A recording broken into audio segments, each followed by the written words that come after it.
Makabansa 2, Quarter 1, Week 7.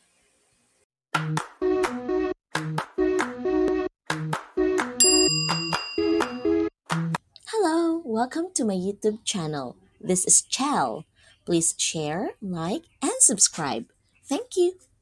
Makabansa 2, Quarter 1, Week 7. Iba pang istrukturang panlipunan sa kinabibilangang komunidad. Kasanayang pampagkatuto. Nakikilala ang mga bumubuo sa kinabibilangang komunidad. Ngayong araw, ating kilalanin ang iba pang mga istrukturang panlipunan na makikita sa inyong komunidad. Magandang araw sa inyo mga bata! Kamusta kayo? Para sa ating panimulang gawain, umpisahan natin ito sa paglalaro ng jigsaw puzzle. Meron ako ipapakita mga larawan sa inyo at ito ay inyong ibubuuhin. Hahatiin ko kayo sa 4 na pangkat at pagtutulong-tulungan nyo ang mga ito. Handa na ba kayo? Para sa unang pangkat, ano kaya ang istruktura ito? Ito naman ang para sa ikalawang pangkat. Para sa ikatlong pangkat at sa ika-4 na pangkat. Sa unang larawan, ano ang nabuong istruktura? Tama! Ito ay isang paaralan. Ilang pantig mayroon ang salitang paaralan? Mga bata, bilangin natin. Pa, a, ra, lan. Ilang pantig mayroon ang salitang paaralan? Tama! 4 na pantig. Pa-a-ra-lan. Very good! Ngayon, ikaw naman. Ilang pantig meron ang salitang simbahan? Very good! Itong salita ay may 3 pantig. Sim-ba-han.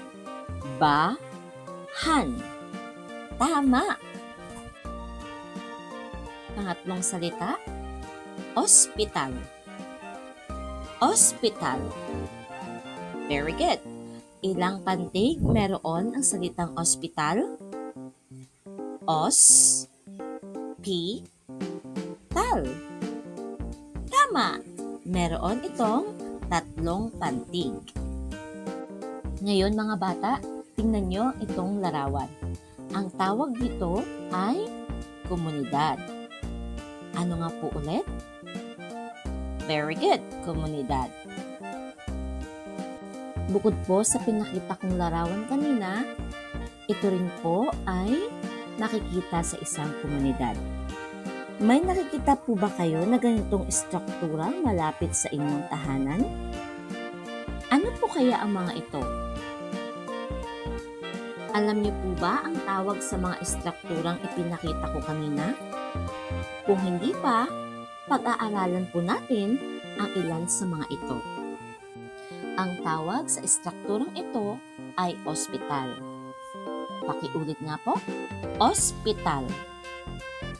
Tama! Ang ospital ay isa sa pinakamahalagang istruktura dahil dito dinadala ang mga taong may sakit at may malubhang karamdaman. Pangalawang larawan, ito ay butika. Butika. Dito natin mabibili ang mga gamot at iba pang produktong pangkalusugan. Sunod naman ay ang himpilan ng pulis o police station.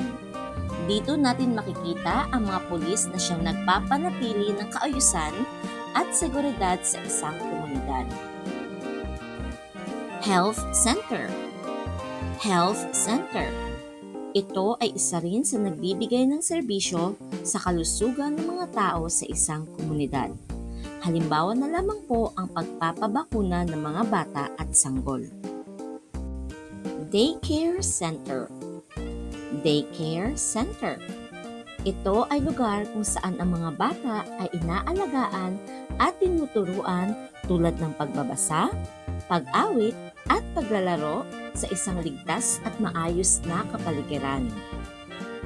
Fire Station o himpilan ng bumbero. Dito makikita ang mga bumbero na tumutugon sa mga sunog, emergency at iba pang sakuna tulad ng baha at lindol. Bus terminal or bus station. Ang bus terminal ay isang lugar kung saan ang mga pasahero ay maaaring sumakay o bumaba ng bus. Parke o kilala rin sa tawag na puok libangan. Ang parke ay isang lugar kung saan ang mga tao ay maaaring magpahinga, mag-relax, maglaro at magsaya.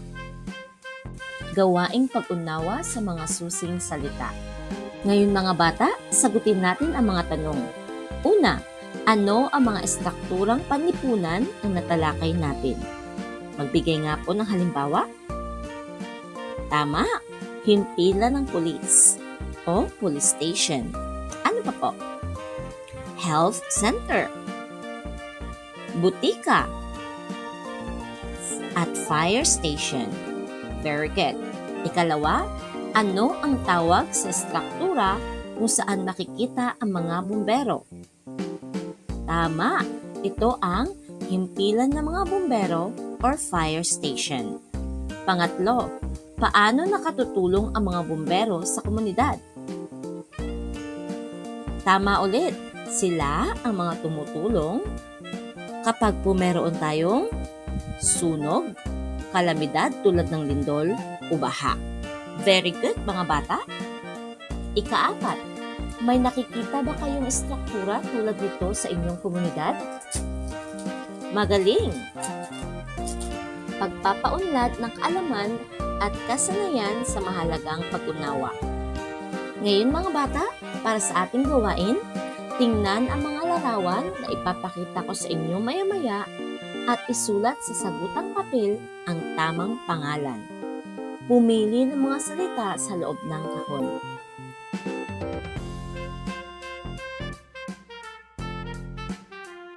Unang larawan, ano kayang estruktura ito? Tama, ito ang health center. Ano naman ang pangalan ng estrukturang ito? Magaling! Ito ang himpilan ng pulis o police station. Huwag kalimutang isulat ang pangalan sa inyong papel. Sumunod na larawan, ano kaya ito? Tama, ito ang butika. Very good mga bata. At ang panghuli, ano kaya ang estruktura ito? Tama ulit, ito ang fire station or himpilan ng mga bumbero. Pagpapalalim ng kaalaman at kasanayan sa mahalagang pag-unawa. Gawain, kulayan natin ito. Panuto, hatiin na mag-aaral sa 5 pangkat. Ngayon mga bata ay hahatiin kayo sa 5 pangkat. Gamit ang larawan ng mga estruktura na napag-aralan natin ngayong araw, ay bibigyan ang bawat pangkat ng isang uri ng estruktura. Kukulayan ninyo ito batay sa kulay ng estruktura na inyong nakita sa inyong komunidad. Katapos ay magkakaroon ng pagbabahagi ukol sa nakulayang estruktura.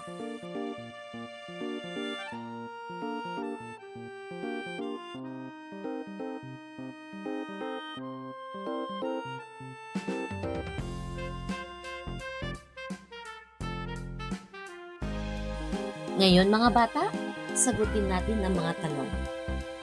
Number 1, paano ang pagkukulay ninyo sa estrukturang napili ninyo? Number 2, saan ninyo ibinatay ang kulay na ito? At number 3, paano kayo nagkasundo sa kulay na gagamitin ninyo? Paglalapat at paglalahat.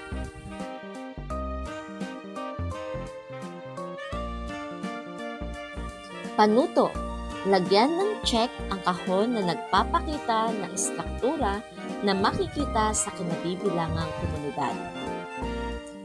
Number 1, paaralan. Ito ba ay nakikita o di nakikita sa inyong komunidad? Lagyan ng check. Number 2, ospital. 3, himpilan ng pulis. 4, Health Center. 5. Butika. Ngayon mga bata, ay maaari niyo nang ibahagi ang ginawang checklist. Naranasan na ba ninyong pumunta sa mga istrukturang nabanggit? Alin sa mga ito ang inyong napuntahan? Pagtataya ng natutuhan. Panuto, basahin ng mabuti ang bawat katanungan at itiman ang angkop na bilog na nagsasaad ng tamang sagot.